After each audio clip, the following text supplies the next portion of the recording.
ریاست کے خلاف مجرمانہ کارروائیوں میں ملوث دہشت گردوں کو قیمت چکانا ہوگی۔ دہشت گردی پر اکسانے اور معاونت کرنے والوں کو ختم کریں گے۔ Army chief general Asim Munir کا قوم کی حمایت سے دہشت گردی کے خاتمے کا عزم۔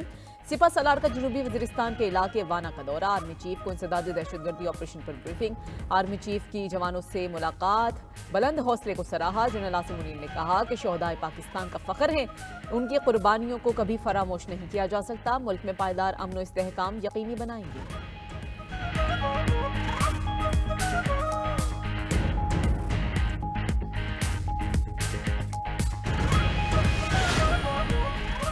2018 میں آر ٹی ایس بٹھا کر پی ٹی آئی کو اقتدار میں لایا گیا۔ 9 مئی ایسے شخص نے برپا کیا جو خود اسٹیبلشمنٹ کی پروڈکٹ تھا۔ وزیر دفاع خواجہ آصف کی لندن میں پریس کانفرنس۔ کہا کہ 9 مئی کے 25 مجرمان کو گزشتہ روز ثبوتوں کی بنیاد پر سزائیں سنائی گئیں۔ 9 مئی پر فوری فیصلوں کی ضرورت تھی۔ 9 مئی کو منصوبہ بندی کے تحت حملے کیے گئے۔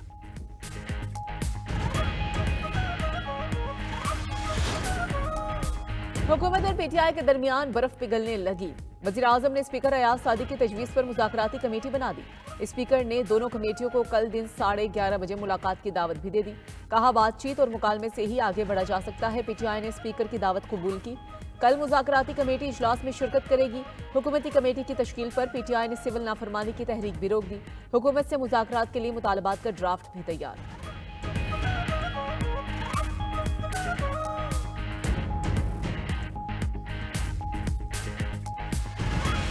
190 ملین پاؤنڈ کیس کا فیصلہ کل نہیں سنایا جائے گا۔ پی ٹی آئی وکلا کو احتساب عدالت عملے نے آگاہ کر دیا۔ ذرائع کے مطابق کل کیس کے حوالے سے آئندہ تاریخ احتساب عدالت G11 سے دی جائے گی۔ 18 دسمبر کو احتساب عدالت نے فیصلہ محفوظ کیا تھا۔ کیس کی سماعت اڈیالہ جیل میں احتساب عدالت کے جج ناصر جاوید رانا نے کی تھی۔ بانی پی ٹی آئی اور بشرا بی بی کے وکلا اور پروسیکیوشن ٹیم نے دلائل مکمل کیے تھے۔ نیب نے ٹرائل کے دوران 35 گواہان کے بیانات ریکارڈ کرائے۔ 190 ملین پاؤنڈ ریفرنس کا ٹرائل 1 سال میں مکمل ہوا۔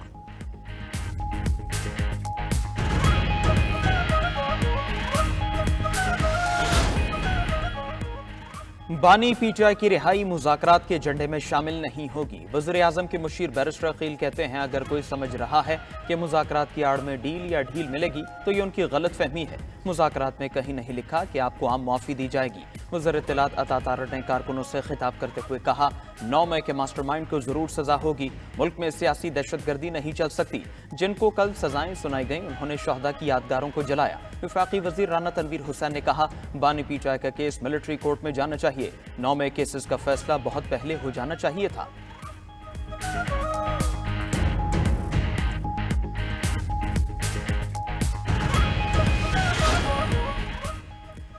یہ نہیں ہو سکتا پی ٹی آئی سے 2.5 سال کا حساب نہ لیا جائے۔ جو کسی جرم میں ملوث ہیں ان کو سزا ملنی چاہیے۔ صوبائی وزیر سعید غنی کا کہنا ہے کہ اب بھی امید نہیں، بانی چیئرمین کوئی سیاسی اپروچ لائیں گے۔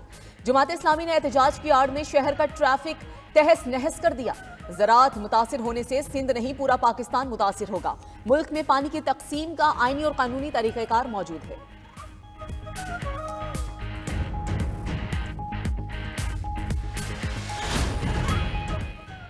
مدارس بل منظور ہو چکا، نوٹیفیکیشن بھی آئے گا۔ یو ٹرن لیا گیا تو انسانوں کا سمندر اسلام آباد کا رخ کرے گا۔ لاہور میں رہنما جے یو آئی مولانا عبدالغفور حیدری کا فلسطین زندہ باد کانفرنس سے خطاب۔ کہا مدارس بل کو حکومتی جماعتوں نے اتفاق رائے سے پاس کیا تھا۔ صدر نے 10 دن گزرنے کے بعد اعتراضات اٹھائے۔ چند علماء کرام کو مدارس بل کے خلاف کھڑا کیا گیا۔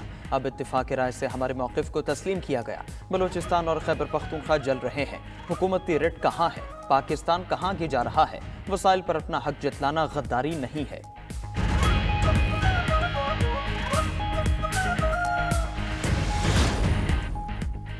مدارس کی رجسٹریشن میں تمام فریقین کو ذمہ داری کا مظاہرہ کرنا ہوگا۔ چہرے بدلنے سے حالات ٹھیک نہیں ہوں گے، نظام بدلنا ہوگا۔ امیر جماعت اسلامی حافظ نعیم الرحمان نے کہا ملک پر نااہل لوگ مسلط ہیں جس سے ملک مسائل کا گڑھ بنتا جا رہا ہے۔ نائب امیر جماعت اسلامی لیاقت بلوچ کہتے ہیں کہ سویلین کا آرمی ایکٹ کے تحت ٹرائل سول حکومت کی ناکامی ہے۔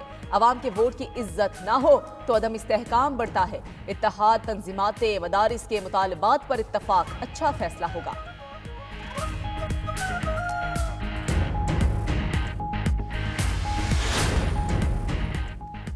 پارا چنار کے عوام کے گرد مشکلات نے گھیرا ڈال لیا۔ ٹل پارا چنار میں روڈ 74ویں روز بھی آمد و رفت کے لیے مکمل بند۔ عوام کا روڈ بندش کے خلاف پریس کلب کے سامنے دھرنا جاری۔ مظاہرین کا کہنا ہے علاقے میں اشیاء ضروریہ کی قلت ہے۔ خوراک، تیل، لکڑی، LPG مکمل ختم ہو چکی ہے۔ راستوں کی بندش سے عوام کے مسائل میں اضافہ ہوتا جا رہا ہے۔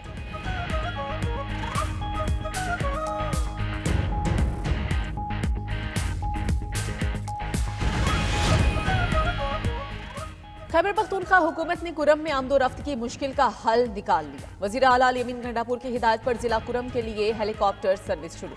صوبائی حکومت کے ہیلی کاپٹر نے پارا چنار سے 53 افراد کو پشاور منتقل کر دیا۔ ان افراد میں 14 مریض بھی شامل۔ آج 2 پروازوں سے 43 افراد کو پارا چنار سے ٹل منتقل کیا گیا۔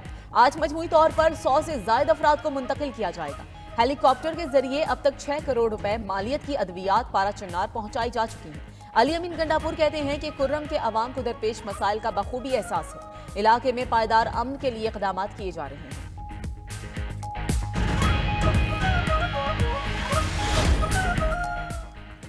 گورنر خیبر پختونخوا فیصل کریم کنڈی نے صوبائی حقوق کے لیے کمیٹیاں بنا دیں۔ اعلامیے کے مطابق کمیٹیاں آل پارٹیز کانفرنس کے فیصلے کی روشنی میں قائم کی گئیں۔ فیصل کریم کنڈی صوبائی حقوق کے لیے قائم کمیٹیوں کے چیئرمین ہوں گے۔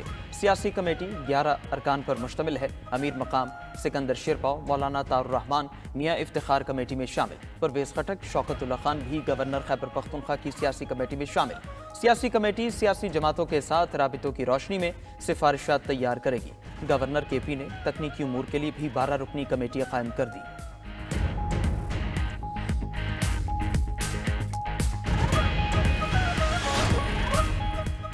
وزیر داخلہ کا کراچی میں پاسپورٹ آفس، عوامی مرکز اور نادرہ سینٹر ڈیفنس کا اچانک دورہ۔ محسن نقوی کی سینٹرز میں موجود شہریوں سے ملاقات، مسائل پوچھے۔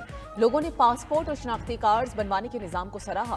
وزیر داخلہ نے کہا کہ شہریوں کو پاسپورٹ ملنے میں تاخیر کا ازالہ کیا جا رہا ہے۔ شہریوں کو اب مقررہ مدت کے اندر پاسپورٹ ملیں گے۔ وزیر داخلہ کا شہریوں کے شناختی کارڈز کے ایشوز کو فوری حل کرنے کا حکم۔ نادرہ سینٹر ڈیفنس میں صفائی کا نظام بہتر بنانے کا حکم۔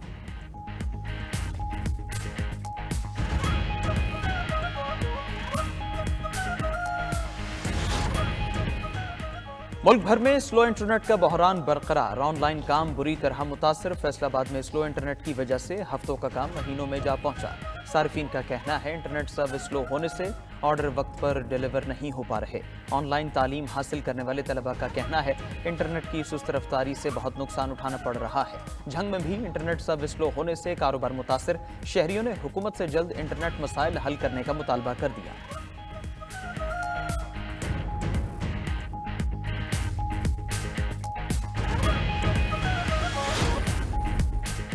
ملک بھر میں شدید سردی کا راج۔ گلگت بلتستان، بلوچستان اور خیبر پختونخوا کے بالائی علاقے سردی کی لپیٹ میں۔ اسکردو -11 درجہ حرارت کے ساتھ ملک کا سرترین مقام۔ گوبس، گلگت، دیر، استور، قلات، کوئٹہ، زیارت اور چترال میں پارہ منفی رہا۔ مری میں پارہ -1، اسلام آباد 0، مالم جبہ میں -2 ریکارڈ۔ لاہور میں کم از کم درجہ حرارت 4.2 سینٹی گریڈ ریکارڈ کیا گیا۔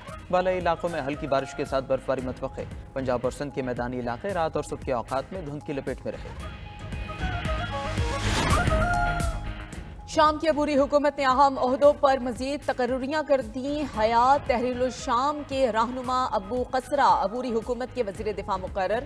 ابو قصرہ نے بشار الاسد حکومت کا تختہ الٹنے کے لیے مہم کی قیادت کی تھی۔ اسد حسن الشیبانی نے شام کے وزیر خارجہ ہوں گے۔ اپوزیشن رہنما احمد الشرا کی عبوری وزیر اعظم اور مسلح دھڑوں کے ساتھ ملاقاتیں۔ امریکی محکمہ خارجہ کے سینئر عہدیدار بھی احمد الشرا سے ملے۔ امریکہ نے شام کے رہنما احمد الشرا کی گرفتاری پر مقرر $10 ملین کا انعام دیا۔ امریکہ نے غلطی سے بحیرہ احمر میں اپنا ہی طیارہ مار گرایا۔ غیر ملکی میڈیا کے مطابق امریکی سینٹرل کمانڈ کا کہنا ہے F-18 ہارنیٹ طیارہ بحیرہ احمر میں امریکی جہاز کے قریب سے گزر رہا تھا۔ کروز میزائل نے طیارہ سمندر میں مار گرایا۔